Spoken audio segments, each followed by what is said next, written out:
కృష్ణా జిల్లా Avanigadda MLA Simhadri Ramesh nomination ర్యాలీలో అపశృతి. ర్యాలీలో వినియోగించిన బాణాసంచా నిప్పురవ్వలు ఎగసిపడి అవనిగడ్డలో ఇల్లు దగ్ధం.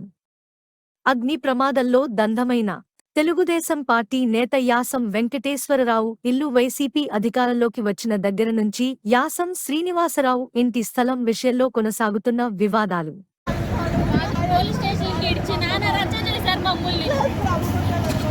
ఇల్లు తగలబెట్టేశారు. నాశనమైపోతాడు ఒక సచ్చినోడు.